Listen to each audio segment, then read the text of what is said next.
주님께서 우리를 붙드시고 여기까지 인도하셨습니다. 그 주님께 영광의 박수를 올려드리며 찬양받기 합당하신 주님의 이름을 높여드리겠습니다. 할렐루야. 우리 함께 손뼉치며 주님을 찬양합시다. 함께 고백합시다. 고난 내 영혼, 고난 내 영혼, 편히 쉴 곳과 난 잃어도 안전한 복음, 폭풍까지도 다스리시는 주의 영원한 2절 고백합시다. 세상 친구들 나를 버려도 예수는 함께 동행함으로 주의 은혜가 충만하리니 주의 영원한 팔이 지혜, 주의 영원하신 팔 함께하사 항상 나를 붙드시니 어느 곳에 가든지 요동하지 않는 분 주의 팔을 의지하 나의 믿음이 연약해져도 나의 믿음이 연약해져도 미리 예비한 힘을 주시며 위태할 때도 안보하시니 주의 영원한 팔이 지혜 아멘 주의 영원하신 팔 함께하사 항상 나를 붙드시니 어느 곳에 가든지 요동하지 않는 분 주의 팔을 의지하 금치 못한 건 주께 없으니 금치 못한 건 주께 없으니 나의 인생을 주께 맡기며 나의 모든 짐 대신 지시는 주의 영원한 팔을 지내 주의 영원하신 팔 함께하사 항상 나를 붙드시니 어느 곳에 가든지 요동하지 않는 분 주의 팔을 의지하 주의 영원하신 팔 주의 영원하신 팔 함께하사 항상 나를 붙드시니 어느 곳에 가든지 요동하지 않는 분 주의 팔을 의지하 주의 음성을 내가 들으니 주의 음성을 내가 들으니 사랑한단 말이세 믿는 마음으로 주께 가오니 나를 영접 우리 한번 더 고백합시다. 주의 음성을 내가 들으니 사랑한단 말이세 믿는 마음으로 주께 가오니 나를 영접하소서 내가 매일 십자가 앞에 더 가까이 가오니 그새 주의 흘린 보배 피로써 나를 적게 주여 넓으신 은혜 베푸사 나를 받아주시고 나의 품은 뜻 주의 뜻같이 되게 하여 주소서 그래서 고백합시다. 내가 매일 십자가 앞에 내가 매일 십자가 앞에 더 가까이 가오니 그새 주의 흘린 보배 피로써 나를 적게 주의 보좌로 나아갈 때에 주의 보좌로 나아갈 때에 어찌하리 기쁠까 주의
주옵소서. 할렐루야. 우리를 붙드시고 인도하신 주님께 영광의 박수를 올려드립시다. 하나님, 주님만을 높여드립니다. 주님을 찬양합니다. 할렐루야. 성시 교독은 교독문 25번, 시편 47편 말씀입니다. 다 같이 교독하시겠습니다. 너희 만민들아, 손바닥을 치고 즐거운 소리로 하나님께 외칠지어다. 지존하신 여호와는 두려우시고 온 땅에 큰 왕이 되심이로다. 여호와께서 만민을 우리에게, 나라들을 우리 발 아래에 복종하게 하시며 우리를 위하여 기업을 택하시나니 곧 사랑하신 야곱의 영화로다. 하나님께서 즐거운 함성 중에 올라가시며 여호와께서 나팔 소리 중에 올라가시도다. 찬송하라, 하나님을 찬송하라. 찬송하라, 우리 왕을 찬송하라. 하나님은 온 땅의 왕이심이라. 지혜의 시로 찬송할지어다. 하나님이 뭇 백성을 다스리시며 하나님이 그의 거룩한 보좌에 앉으셨도다.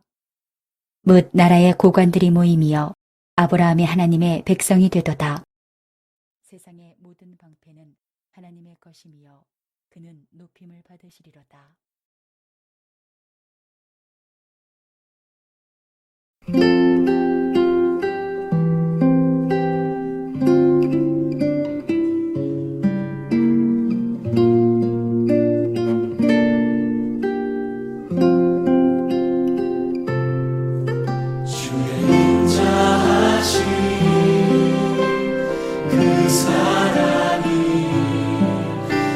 생명보다 나으며 위로하시는 주 손길을 내 눈물보다 귀하다. 변함이 없는 주님제가 근심보다 가깝고 주님 흘리신 그 보혈은 내 상처보다 진하다. 결국 내 주님과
성경 본문은 시편 73편 1절에서 15절 말씀.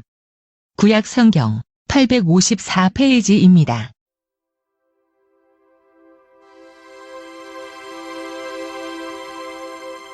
하나님이 참으로 이스라엘 중 마음이 정결한 자에게 선을 행하시나 나는 거의 넘어질 뻔하였고 나의 걸음이 미끄러질 뻔하였으니 이는 내가 악인의 형통함을 보고 오만한 자를 질투하였음이로다.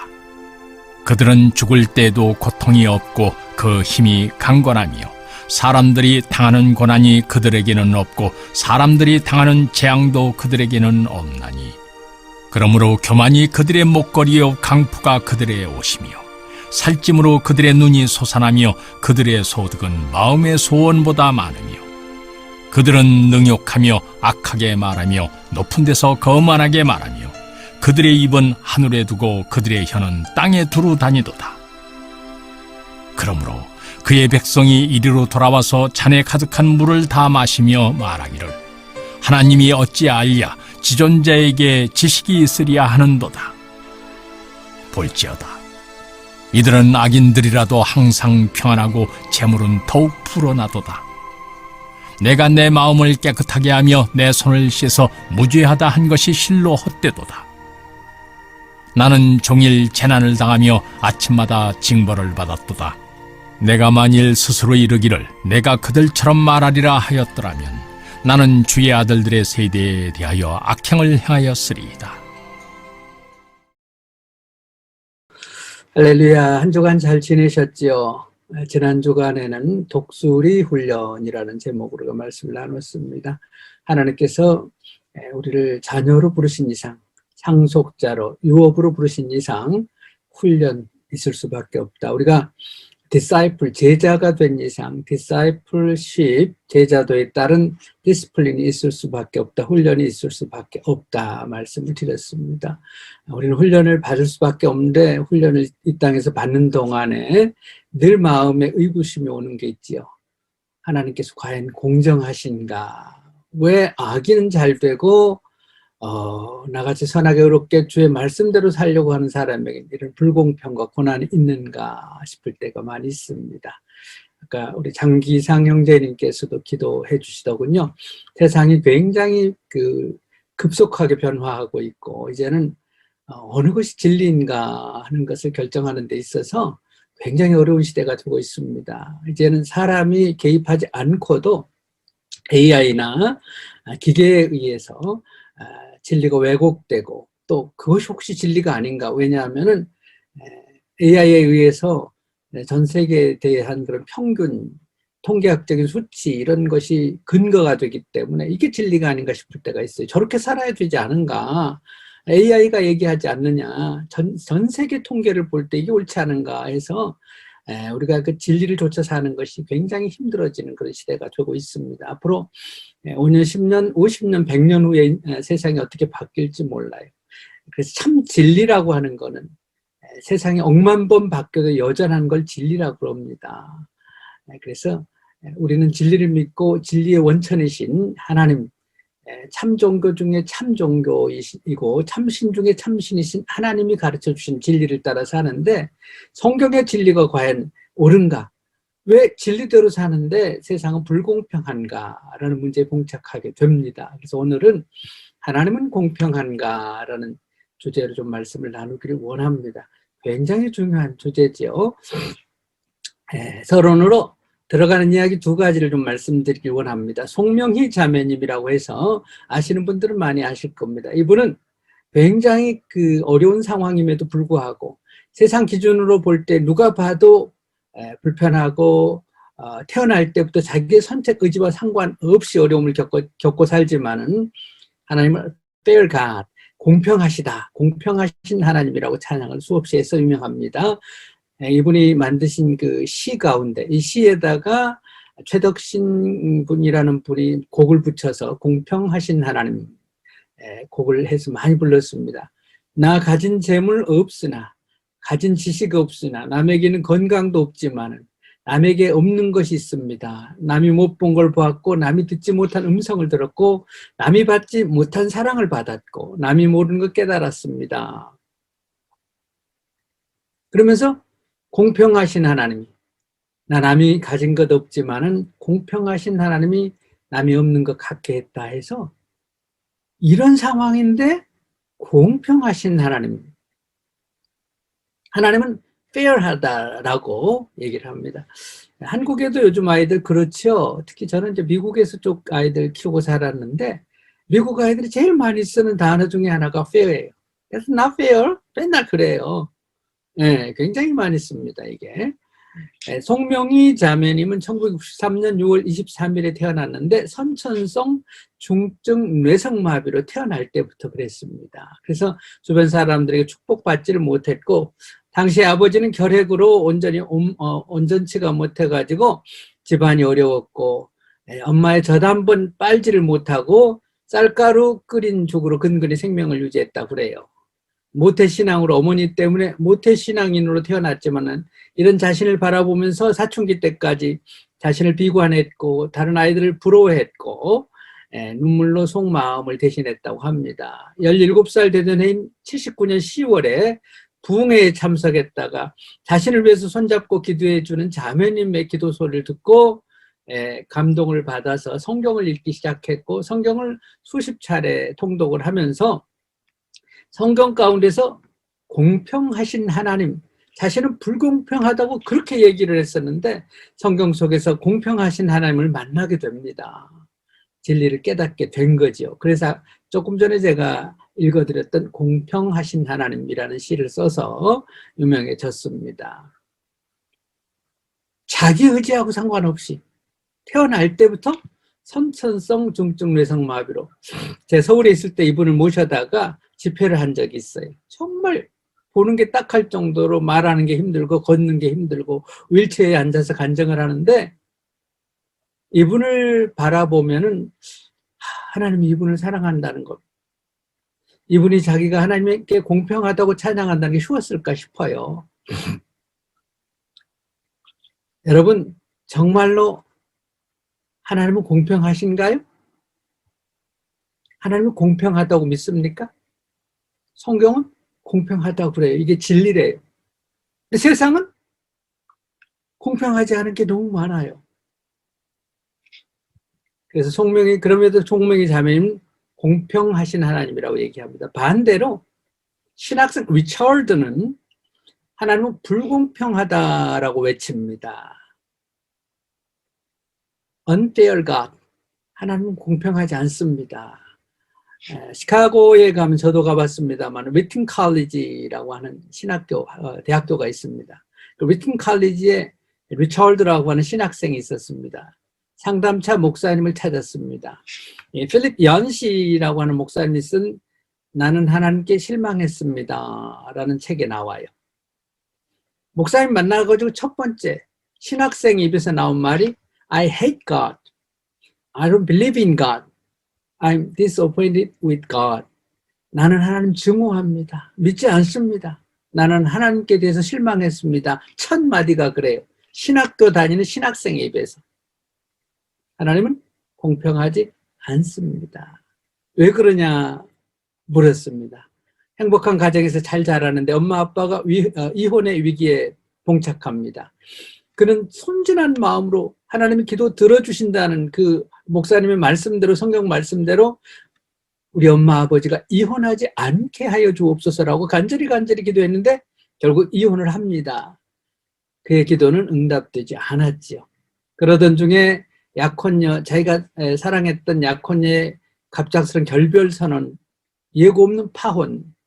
그렇지만 신학교를 다닐 정도로 신앙이 있기 때문에 고난과 시련을 이기게 해달라고 기도합니다.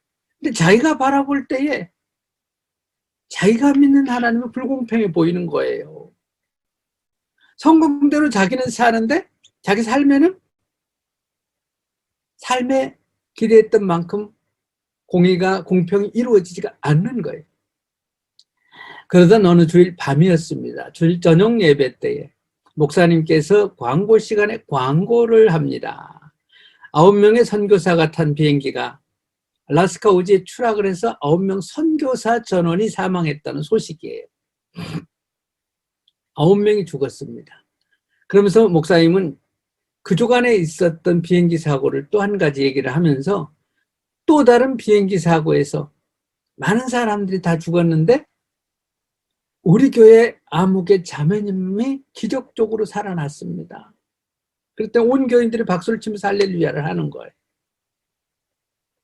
선교사가 9명이 한꺼번에 죽었는데, 그리고 또 다른 비행기에서 많은 사람이 죽고 한 사람이 살았는데 자기 교회 자매 하나가 살아났다고 해서 온 교인이 할렐루야 하면서 찬양하고 감사를 합니다. 그러면서 목사님께서 기도합니다. 주님, 우리의 형제를 지켜주셔서 감사합니다. 그리고 알래스카에서 사망한 모든 선교사님들의 유족들에게도 하나님이 함께하여 주옵소서 기도하는데, 리처드 신학생 리처드 입에서 욕이 나옵니다. 구토가 나옵니다. 얼마나 역겨운지 모릅니다. 그 기도가. 그래서 그가 자기 입에서 자기도 모르게 I hate God, I don't believe in God, 나는 하나님을 증오합니다. 싫습니다. 실망했습니다. 그러면서 자기 스스로 얘기해요. 만약에 하나님이 기적적으로 생존한 이 자매로 인해서 찬양을 받아야 한다면 죽은 사람에 대한 비난도 받아야 된다고 생각한다. 왜 똑같은 상황에서 누구는 그렇게 기적적으로 살려주고 누구는 죽게 내버려 두었느냐. 공평하지 않다는 거예요. 여러분, 리차드 형제는 공평하다는 거예요? 공평치 않다는 거예요? That's not fair. 어떻게 생각하십니까? 그래도 여러분은 하나님 공평한 분이라고 믿습니까? 이제 성경을 봅시다. 오늘 시편 73편 전체는 바로 이 문제를 아주 구체적으로 다룹니다. 하나님의 공평성에 대해서 리처드처럼 의문을 가졌던 한 신앙인의 고백이 오늘 본문에 나옵니다. 본문은 아삽이라고 하는 사람이 있었습니다. 아삽은 다윗과 동시대의 인물로 성전 수석악사였습니다. 그래서 시편에는 아삽이 쓴 시들도 있어요. 오늘날로 한다면은 예루살렘 성전 성가대 수석 지휘자예요. 그러니까 얼마나 신앙이 좋겠어요. 그러면서 다윗과 아주 친했습니다. 그는 아무 잘못이 없는 다윗이 사울 왕에게 당하는 고난을 보면서 공평하신 하나님이 살아계신다면 의로우신 성도들에게 왜 이런 고난이 있는가? 하나님의 선민, 선택받은 백성이 됐고 유업이 됐는데 왜 하나님께서 공평하시다면 하나님의 자녀에게 이런 일이 있는가? 이런 고민을 하게 됩니다. 이 그림에 보면은 이런 예루살렘 성가대의 수석 지휘자니까 아삽이 얼마나 신앙이 좋은 사람인지 알겠죠. 그럼에도 아삽은 그런 신앙인임에도 불구하고 리차드가 신학생인데 하나님의 불공정에 대해서 얘기한 것처럼 오늘 본문 1절 3절에 보면 하나님이 참으로 이스라엘 중 마음이 정결한 자에게는 선을 행하시나 나는 거의 실족할 뻔했다. 내 걸음이 미끄러질 뻔했다. 왜냐하면 내가 악인의 형통한 자를 한 것을 보고 또한 오만한 자를 질시하였기 때문이다. 그러니까 실족에서 거의 신앙에서 시험 들어서 신앙을 버릴 정도까지 간 것을 얘기를 해요. 예루살렘 성가대 수석 지휘자임에도 불구하고 시편에 시를 쓰고 다윗과 동시대에 유명한 그런 분인데도 불구하고 위튼 대학교의 리처드처럼 하나님의 불공정성에 대해서 실족할 뻔했다 이거예요. 리처드가 신학생 리처드가 예루살렘 수석 성가대 지휘자인 이분이 아삽이 하나님의 불공평에 대해서 실족할 뻔한 것처럼 우리도 실족할 뻔할 수 있어요. 시험 들 수 있어요. 근데 왜 그러냐면 세상 돌아가는 걸 보면은 안 그럴 수가 없어요. 정말로. 그 이유를 왜 자기가 실족할 뻔했느냐 하는 걸 4절부터 나옵니다. 자, 악인들은 하나님을 믿지 않은 악인은 저희는 죽을 때도 고통이 없이 죽어요. 그 힘은 강건하고 타인과 같은 고난이 없고 타인과 같은 재앙도 없어요. 그러니까 교만이 목걸이요 강포가 저희 입는 옷이며 살찜으로 저희 눈이 솟아나며 저희 소득은 마음의 소음보다 진하며 하는 비즈니스 아주 잘 돼. 저희는 그러니까 교만해서 능욕하고 악하게 하며 압제하고 말은 거만히 하고 얼마나 교만 방지하겠어요. 저희 입은 하늘에 두고 저희 혀는 땅에 두루 다니도다. 그래서 마음대로 하나님께도 마음대로 말을 하고 사람에게도 마음대로 말을 해.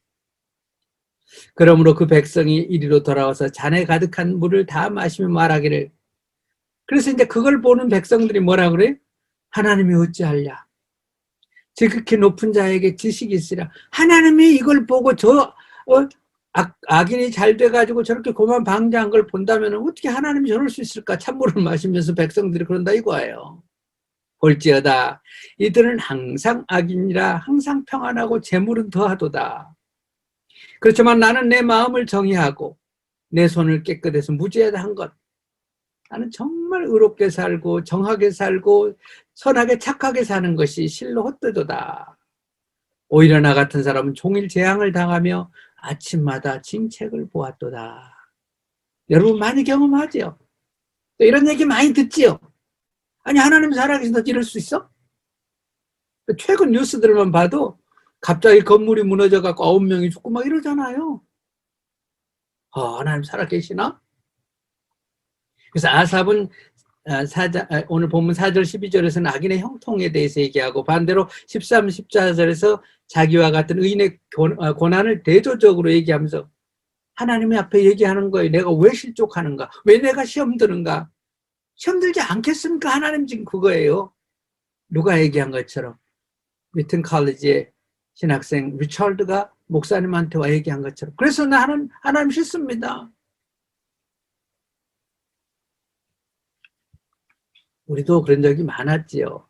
온 세상에 이런 불공평, 이런 언페어니스를 보고도 우리는 하나님을 공평하다고, 공평하신 하나님이 이렇게 찬양해야 돼요.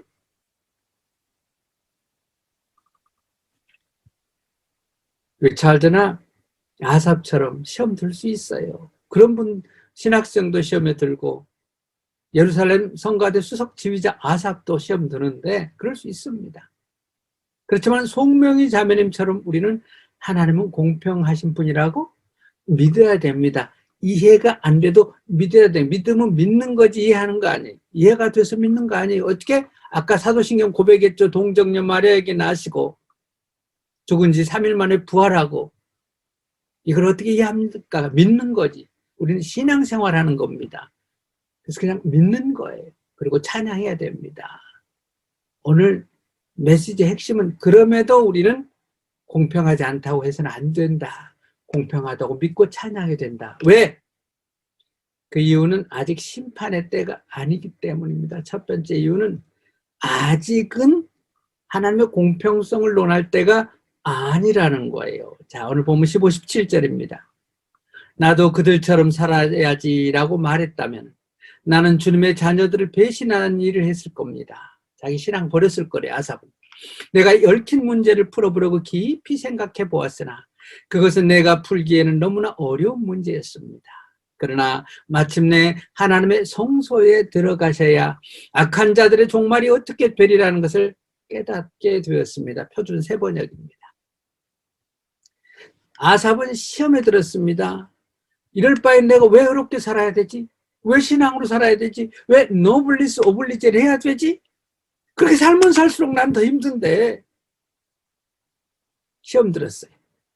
근데 이걸 그럼 나는 어떻게 해야 될까? 다른 사람도 아니고 신학생이요. 다른 사람도 아니고 목사예요. 다른 사람도 아니고 예루살렘 성가대 수석 지휘자예요. 하나님 버리기도 어려워요. 고민할수록 헷갈리고 힘들어요. 갈등만 돼요. 스트레스만 돼요. 하나님 앞에 예배 드리는 가운데 깨달았습니다. 그 얘기예요. 그러므로 시험이 닥치고 어려운 문제가 있을수록 더욱 예배에 나와야 됩니다. 하나님 말씀 들어야 됩니다. 하나님을 만나야 됩니다. 그럴 때에 깨달음이 오고 회복이 돼요. 그래서 오늘 본문 28절에서 아삽은 자기가 성소에 들어가서 이 진리를, 그래도 하나님은 공평하다라는 진리를 깨닫고 나서 고백하기를 하나님께 가까이 함이 내게 복이라. 내가 주 여호와를 나의 피난처로 삼아 주의 모든 행사를 전파하리다. 28절에서 그럴수록 시험 들수록 시련이 될수록 실족하게 될수록 더 하나님께 나아와야 된다. 그러면 아플수록 병원에 가는 것처럼 오늘 목사님 목회자 코너에 교회는 병원이라 그랬죠. 교회는 공사 중이라고 썼더군요. 맞습니다. 공사하러 나와야 돼. 공사 보수하러.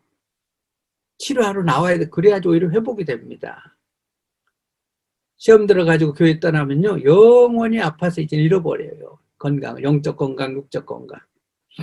하나님의 공평성에 대해서 시험 들었던 아삽은 성소에서 깨달았대요. 뭘 깨달았을까요?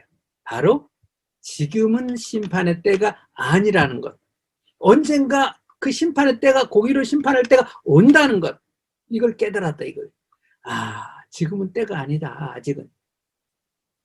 공사 중이라고 오늘 목회자 코너에는 썼더군요. 교회는 공사 중이다. 나는 오늘 말씀에 아직은 경기장에서 경주 중이다. 아직은 달리고 있는 경주 상태다. 아직 피니시 라인에 오지 않았다. 아직 종료 휘슬이 울리지 않았다. 이렇게 얘기하고 싶어요. 여러분 세상에서 심판의 공정한 역할이 가장 중요한 일이 뭘까요? 바로 재판과 운동이죠. 운동 경기죠. 그래서 재판의 판사도 콜트의 그 재판장의 판사도 영어로 저지라 그럽니다. 운동 경기장의 심판보고도 영어로 저지라 그래요. 저지먼 하니까. 우리 하나님이 재판장이라 그래. 왜 하나님 공평하게 재판하지 않습니까? 자꾸 그러잖아요. 아삽이 깨닫기는 아직 재판이 끝나지 않았어요. 1심, 2심, 3심 있어요.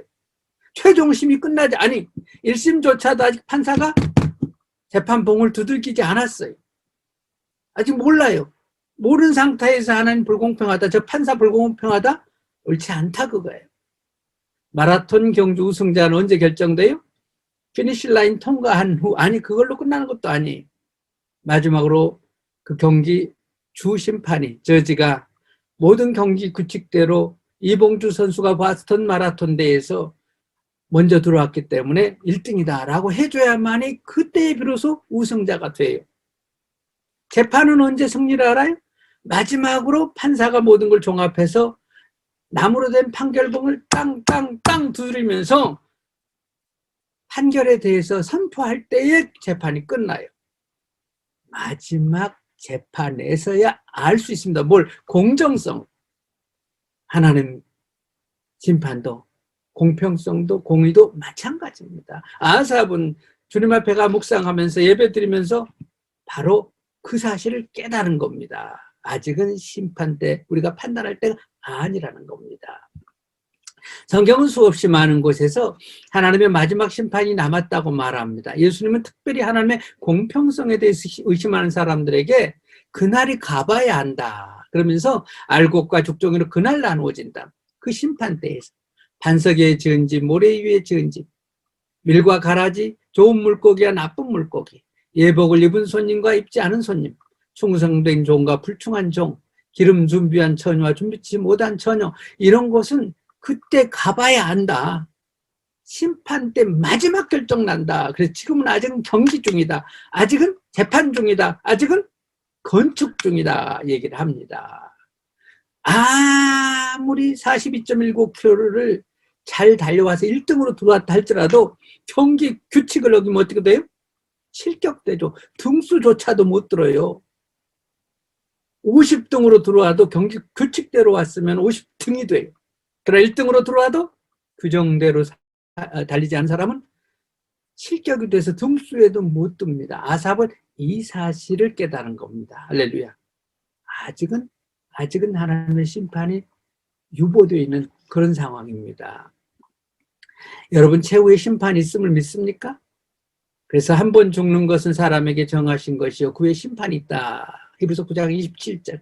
우리가 다 하나님의 심판대 앞에 설 것이다. 로마서 14장. 죽은 자들이 자기 행위를 따라 책들에 기록된 대로 심판받을 것이다. 계시록 20장. 분명히 최후의 심판이 있습니다. 성경은 이걸 수없이 얘기해요. 로마 바티칸 성당에 가면 박물관이 그림이 있죠. 천지 창조와 함께 최후의 심판 그림이 있더라고요. 저도 가봤습니다. 최후의 심판이 있습니다. 개인적인 종말과 우주적인 종말이라고 성경은 얘기해요. 개인적으로는 개인이 죽을 때 심판대 앞에 섭니다. 우주적으로는 주님이 재림하시는 그날 온 우주가 심판을 받고 악인은 그때 공평하게 심판할 거예요. 세상 악에 대해서. 아직은 경기 중입니다. 아직은 공사 중입니다. 그래서 그걸 깨닫고 아삽은 18, 20절에서 이렇게 고백을 합니다. 주님께서 그들을 미끄러운 곳에 세우시며 언제? 심판 때에. 거기에서 넘어져 멸망에 이르게 하십니다. 그들이 갑자기 놀라운 일을 당하고 공포에 떨면서 자취를 감추며 마침내 끝장을 맞이합니다. 아침이 되어서 일어나면 악몽이 다 사라져 없어지듯이 주님께서 깨어나실 때 그들은 악인들을 한낱 꿈처럼 자취도 없이 사라집니다. 세 번역이. 아직은 심판이 유보되어 있지만 그날 심판 때는 악인들은 이렇게 될 것이라고 깨닫고 이제 고백을 해. 실족할 뻔했다가. 그러니까 지금 공평하니 공평하지 못하니 말할 때가 아니라는 겁니다. 그래서 지금 우리가 해야 할 일은 송명희 자매님처럼 공평한 하나님을 믿고 찬양해야 된다. 그거예요. 아직은 심판 때가 아니기 때문에 우리는 하나님의 공평성을 논해서는 안 된다. 두 번째로는 우리에게는 하나님의 공평성을 판단할 자격이나 능력이 없기 때문입니다. 자격이 없는 사람이 왈가왈부하면 뭐라 그래요? 능력이 없는 사람이 어쩌고 저쩌고 하면 뭐라 그래요? 애들 보고 그러죠. 애들. 어떤 일을 우리가 할 때 애들이 어쩌고 저쩌고 하면 뭐라 그래요? 애들이 뭘 알아 이러잖아요. 애들이 뭘 알아. 날씨 때문에 소풍이 취소됐대요. 그러니까 아침에 6살짜리 아이가, 토끼반 아이가 세상에 그렇게 고대에 있던 소풍이 취소되니까 학교에서 이제 유치원에 와서 뭐라 그래요? 밖에는 비가 오죠. 소풍은 못 가죠. 엄마가 보고 싶어. 그러니까 다른 애들이 야 임마 네 애기 아니잖아. 애기도 아닌 애가 뭐가 엄마가 보고 싶어. 그러니까 나 알아. 애기 아닌가 아는데 보고 싶어. 그때 유치원 선생님이 알기 뭘 알아? 알기 뭘 알아요? 지가 애기지. 그래서 우리는 애들이 뭘 알아? 하나님 편에서는 인간이 뭘 알아요? 개나 소가 뭘 알아요? 인간의 차원을. 하나님의 차원을 우리는 몰라요. 하나님이 갖고 계신 그거 다 몰라요. 그래서 이사야서 55장 8절 9절에서 다음 주에 제가 설교할게요. 여호와의 말씀에 내 생각은 너희 생각과 다르며 내 길은 너희 길과 달라서 하늘이 땅보다 높음과 같이 내 길은 너희 길보다 높으며 내 생각은 너희 생각보다 높으니라. 차원을 얘기합니다. 디멘션. 하나님의 차원을 우리는 이해를 못해요. 짐승이 인간의 차원을 모르듯이 인간의 기준을 모르듯이 애들이 어른의 표준을 능력을 모르듯이 인간은 자격과 능력이 없다는 겁니다. 그래서 참새가 봉황의 마음을 어떻게 알겠냐 이러잖아요. 우리는 알파와 오메가를 다 볼 수 없습니다. 온 우주를 다 볼 수 없고 상상도 못해요. 그러나 하나님은 알파와 오메가를 한꺼번에 보시고 아시고 만드신 분이에요. 그러니까 그래서 인간은 자기 기준의 평가 기준이 각각이에요. 인간의 저울과 잣대는 다 각각이에요. 그런 우리가 어떻게 하나님을 평가합니까? 컨테이너를 다하는 기중기 저울이 있습니다. 정밀한 걸 다하는 나노 스케일이 있어요. 이 나노 스케일 전자 정밀 저울 가지고 이걸 달 수 있어요. 이 큰 거를. 또 이 큰 기중기 저울 가지고 나노그램을 측정해야 되는 걸 측정할 수 있습니까? 못해요. 우리 수준으로 하나님은 어떻게 합니까? 망원경으로 어떻게 미세한 미생물을 보고 현미경으로 어떻게 천체를 볼 수 있어요? 몰라요, 우리는. 그래서 사람의 평가와 측정 기준을 가지고 하나님을 평가한다는 건 불가능합니다. 우리에게는 자격과 능력이 아예 없습니다. 하나님을 평가할 수 있는. 그런데 하나님께 대해서 우리 기준으로, 우리 잣대로, 우리 저울로 왈가왈부하는 것은 실족할 뿐이에요. 나만 손해예요. 한마디로 자격, 능력이 없다. 그 말입니다. 그래서 그 하나님의 위대함을 목격한 사람, 체험한 사람은 이렇게 얘기를 해요. 바로다 나여 망하게 되었도다. 나는 입술이 부정한 사람이요 나는 입술이 부정한 백성 중에 거주하면서 만군의 여호와이신 왕을 배웠음이로다. 이사야 같이 훌륭한 사람도 하나님 위대하시면 직접 눈으로 목격하고 나서 너무너무 놀라운 분이어가지고 난 죽었다 이제 그런 거예요. 네, 잘났다고 동네 뒷골목에서 까불다가 조폭대장 만나면 이제 난 죽었다 그런 것처럼 우리는 모릅니다. 판단할 능력도 없습니다. 자격도 없습니다. 그래서 아삽도 나중에 하나님을 깨닫고 나서 자신이 한 마리의 우매한 짐승이나 다름없는 존재였습니다 라고 고백을 해요. 한 마리 우매한 짐승 같았어요. 하나님을 알고 보니까. 그래서 하나님을 공평성을 논하다가 시험 든 자기에 대해서 회개를 했습니다. 그래서 하나님께서는 우리가 뭐라고 하든지 상관없이 처음부터 끝까지 자신은 공평하다고 주장을 하십니다. 사도행전 12장에 보면 하나님이 얼마나 불공평한가라는 얘기가 나와요. 여기 이 얘기를 들어보면 하나님이 얼마나 불공평한가 리차드처럼 시험 들 수밖에 없어요. 베드로와 야고보 둘 다 주님의 수제자들입니다. 사도였습니다. 근데 같은 상황에서 사도행전 12장 보면 똑같이 말씀을 전하고 복음 전하다가 잡혀서 헤롯의 감옥에 갇혔어요. 근데 야고보는 헤롯의 손에 죽임을 당합니다. 야고보는. 반대로 베드로는 밤에 천사가 와서 옥문이 철커덕 기적적으로 열려서 베드로는 구해져요. 왜 똑같은 12제자의 똑같은 사도인데 베드로는 그렇게 기적적으로 살려주고 왜 야고보는 죽게 내버려뒀을까? 이런 불공평이 어디 있어요? 요한과 야고보의 경우도 마찬가지입니다. 둘 다 주님의 사도입니다. 거기다 형제가 아닙니다. 그런데 둘이 형제인데 요한과 야고보는 형제요, 수제자요, 예수님이 가장 사랑했던 세 제자 중에 하나인데 요한은 사도 요한은 12제자 중 가장 오래 살아가지고 90세 넘도록 살다가 마지막 요한계시록을 밥 못 쓰면서 기록을 해요. 근데 같은 형제인데 야고보는 그 새파란 푸르디 푸른 나이에 아무것도 사역도 못 해보고 죽어요. 순교자가 돼서. 이게 얼마나 불공평합니까? 둘 다 형제고 둘 다 12사도인데 왜 같은 형제 하나는 30대 젊은 나이에 순교하게 하고 다른 형제들은 90이 넘도록 살게 했을까요? 불공평하지요. 너무너무. 베데스다에 수많은 병자들이 있는데 왜 예수님께서는 유독 38년 된 이 병자만 고쳐줬을까요? 불공평하지 않아요? 예수님의 그 능력으로 전부 일어나거라 그러면 거기 그냥 수년째 기다리고 있는 모든 병자들이 다 일어나는데 왜 그렇게 안 할까요? 이런 불공평이 어디 있어요? 그럼에도 불구하고 성경은 끊임없이 하나님은 공평하다라고 기록합니다. 구름과 흑암이 그에게 들렸고 의와 공평이 그의 보좌로다. 시편 97편. 그 모든 길이 공평하며 진실무망하다. 신명기 32장. 나는 공평으로 주를 삼고 의로 추를 삼으니. 이사야 28장. 끊임없이 하나님이 공평하다고 성경 수도 없이 나와요.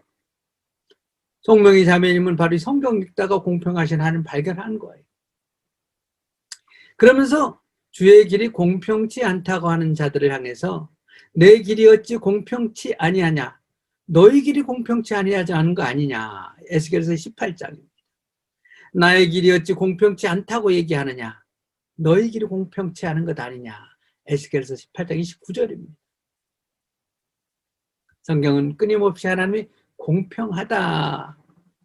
그래서 예레미야 9장 24절에서 하나님이 공평하신 분이심을 깨닫는 것은 자랑스러운 일이요 하나님이 기뻐하는 일이다. 하나님의 공평하심을 믿고 하나님이 공평하다고 믿고 찬양하면 하나님이 기뻐한대요. 우리도 그러자 이거예요. 성경은 하나님은 공평하다. 그러므로 노블리스 오블리제로 그의 백성, 그의 자녀들 역시 공평한 사람이 되라고 도전합니다.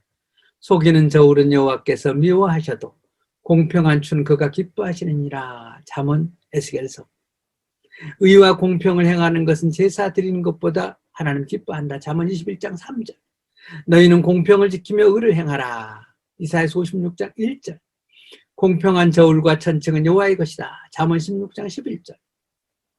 그러니까 하나님이 공평하시니까 하나님의 백성인 우리 역시 공의롭게 살고 공평하게 살고 모든 사람을 똑같이 대하고 정직하고 인테그리티를 실천하고 그렇게 얘기를 해요. 예루살렘 성가대 최고 지휘자인 아삽은 바로 성소에서 예배 드리는 중에 이 사실을 깨달은 겁니다. 그리고 자신이 그동안 얼마나 우매무지한 자였는지 깨닫고 자신이 짐승만도 못한 자라고 회개를 했습니다. 결론 짓고 마치죠. 그토록 하나님은 공평하지 않다고 했던 아삽이 이제 하나님이 공평하다고 한 찬양 이유가 뭐라고요? 악인이 누리는 그 어떤 것보다 하나님 앞에서 자신이 누리는 것이 훨씬 복되고 가치 있는 걸 깨달았기 때문에 그래요. 하나님은 공평하셔서 어떤 사람이 고난을 주면은 다른 것으로 보상하셔요. 이 세상에서 다 해주지 못하면 다음에 갚아주셔요. 할렐루야. 내 대에 보상을 못 받으면 다음 때에 갚아주신다고 성경에 나와요. 내가 오늘 쌓은 선과 의와 정직은 언젠가는 보상받는다고 얘기해요. 이걸 깨달은 거예요. 송명희 자매님도 마찬가지입니다. 그러면서 23절 이하에서 내가 항상 주와 함께하니 주께서 내 오른손을 붙드셨나이다. 악인에게 없는 아삽과 같은 의인에게 믿는 사람에게만 있는 것 주님이 오른손을 붙들어 주십니다. 주의 교훈으로 나를 인도해 주십니다. 주의 영광으로 나를 영접해 주십니다. 내 육체와 마음은 죽어가지만 언젠가 다 이 땅에 없어지지만 하나님은 내 마음의 반석이 되시고 My portion forever 영원한 분깃이 돼서 죽음 이후에 다 없어질 것들 대신에 나는 영원한 걸 얻게 해주신다. 해 아래에 있는 모든 것 제가 설교했죠. 이 땅에 있는 거 다 떼고 떼고 restless, meaningless, useless 제가 말씀드렸죠. 이 땅에 있는 거 암만 부자가 잘 살아도 참으로 영원한 것은 뭐라 그랬어요? 참으로 영원한 것은 위대한 유산 믿음이라고 제가 했습니다. 송명희 자매님도 마찬가지입니다. 누가 보아도 이런 현실이었지만 공평하신 하나님 찬양했습니다. 이건 공평한 하나님을 체험한 사람만이 알 수 있어요. 어떤 자매는 비행기 사고에서 기적적으로 혼자 살아남았습니다. 반면에 알래스카를 비행하던 선교사님 9분은 비행기 사고로 죽었습니다. 같은 주간에. 베드로는 살려주시고 야고보는 순교하도록 내버려 두셨습니다. 한 형제인데도 사도 요한은 90세가 넘도록 사용하셨고 사도 야고보는 그 젊은 나이에 데려가셨습니다. 수많은 병자들 중에 38년 된 병자만 고쳐주셨습니다. 불공평하죠. 이런 불공평 앞에서도 우리는 아삽처럼 이런 불공평 앞에 우리가 있을 때에 아삽처럼 르차드처럼 시험 들 수 있습니다. 그러나 똑같은 상황도 신앙의 눈으로 보면은 감사와 찬양이 나옵니다. 반면에 불신앙의 눈으로 보면은 실족하고 시험 듭니다. 하나님은 우리가 어떻게 생각하든지 상관없이 여전히 하나님이에요. 내가 불공평하다, 불평하고 원망하고 시험 들어봤자 하나님은 그대로 계셔요. 우리의 작은 머리를 이해할 수 없습니다. 다음 주 설교할게요. 우리는 하나님 평가할 자격도 능력도 없습니다. 아직 최후의 심판에 유보되어 있습니다. 지금은 경주 중입니다. 지금은 건축 중입니다.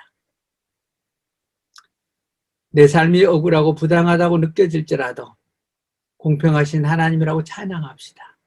감사합시다. 오히려. 그리고 내게 주어진 축복을 세봅시다.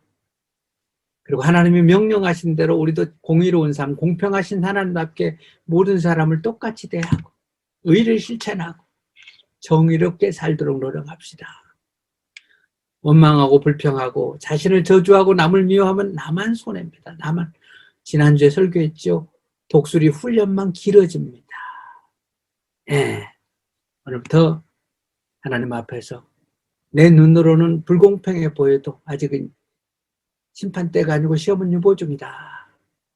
아직은 심판이 끝나지 않았다. 그리고 내가 뭘 알아? 내가 모르는 게 있을 것이다. 이렇게 생각하면서 이제부터는 어떤 상황에서도 시험 들지 말고 공평하신 하나님을 찬양하며 살기를 소원합니다. 기도하시겠습니다. 하나님 고맙습니다. 오늘 함께 말씀을 나누었습니다. 늘 내 속에 세상은 불공정하고 불공평한데 하나님까지 그러신 것 같다 싶을 때가 있었습니다. 오늘 답을 얻었습니다. 앞으로 공평하신 하나님을 찬양하며 우리 역시 공정하게 사는 인생 될 수 있도록 도와주옵소서. 예수님의 이름으로 기도하옵나이다. 아멘.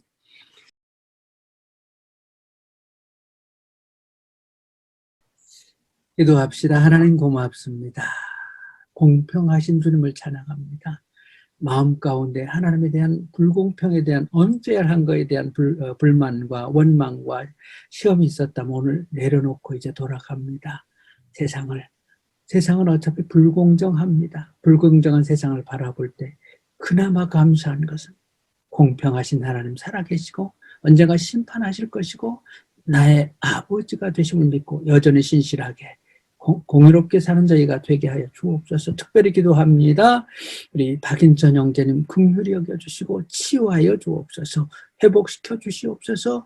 강건케 된 모습으로 만나게 하시고 눈물로 기도하는 우리 이승진 자매님과 유민희 건아 또 양가 가족들 모두의 기도 헛되지 않게 도우시고 온 교회 성도들의 기도 헛되지 않게 하여 주옵소서. 하나님 아버지, 오늘 출석한 모든 성들의 사업과 가정과 자녀들과 일터에 복을 주시고 축복의 통로로 쓰임받게 하여 주옵소서. 주님 앞에 나오면서 귀한 예물을 드린 손길 가정을 기억하셔서 보상하시고 귀한 곳에 쓰여지는 물질 되게 하여 주옵소서. 서유론 목사님 가정을 기억하셔서 다음 단계의 사역을 예비하여 주시고 복된 삶을 사는 죄종의 가정 되게 도와 주옵소서. 후임 담임 목사님 청빙 과정이 있사오니 온 교회가 진심으로 주님 앞에 내려놓고 주님의 뜻을 구하는 시간 되게 하시고 정말 꼭 필요한 분을 보내주시옵소서.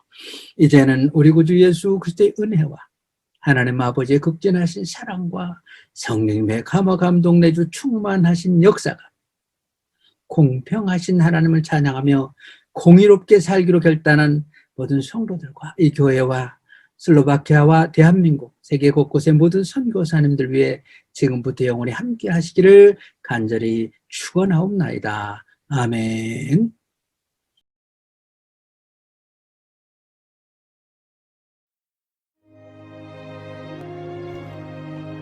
하늘에 계신 우리 아버지, 아버지의 이름을 거룩하게 하시며 아버지의 나라가 오게 하시며 아버지의 뜻이 하늘에서와 같이 땅에서도 이루어지게 하소서. 오늘 우리에게 일용할 양식을 주시고 우리가 우리에게 잘못한 사람을 용서하여 준 것 같이 우리 죄를 용서하여 주시고 우리를 시험에 빠지지 않게 하시고 악에서 구하소서. 나라와 권능과 영광이 영원히 아버지의 것입니다. 아멘.